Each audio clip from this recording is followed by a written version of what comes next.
بسم الله الرحمن الرحیم. الحمد لله رب العالمین و صلی الله علی نبیه و آله الطاهرین.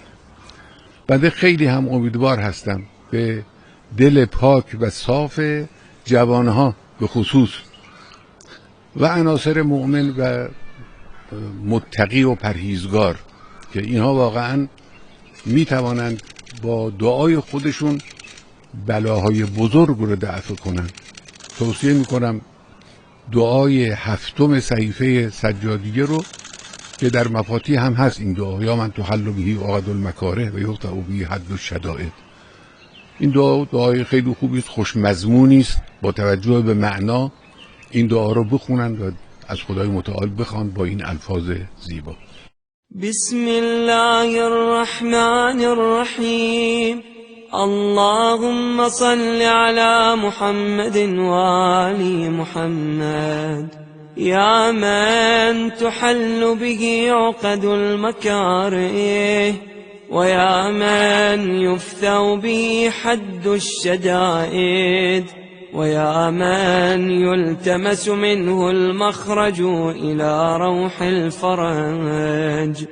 ذلت لقدرتك الصعاب وتسببت بلطفك الأسباب وجرى بقدرتك القضاء ومضت على إرادتك الأشياء، فهي بمشيتك دون قولك مؤتمرا وبإرادتك دون نهيك منزجرا. أنت المدعو للمهمات وأنت المفزع في الملمات، لا يندفع منها إلا ما دفعت ولا ينكشف منها إلا ما كشفت. وقد نزل بي يا رب ما قد تكأدني ثقله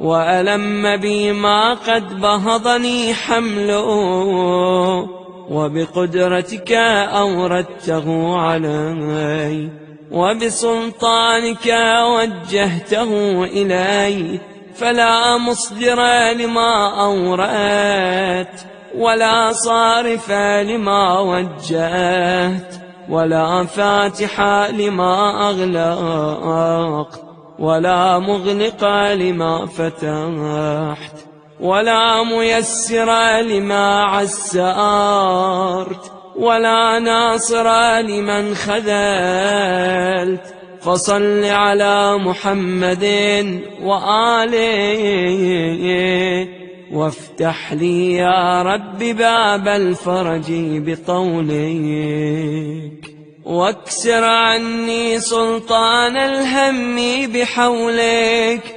وأنلني حسن النظر فيما شكوت، وأذقني حلاوة الصنع فيما سألت، وهب لي من لدنك رحمة وفرجا هنيئا، واجعل لي من عندك مخرجا وحيا، ولا تشغلني بالاهتمام عن تعاهد فروضك واستعمال سنتك، فقد ضقت لما نزل بي يا رب ذرعا، وامتلأت بحمل ما حدث علي هما، وأنت القادر على كشف ما منيت به ودفع ما وقعت فيه،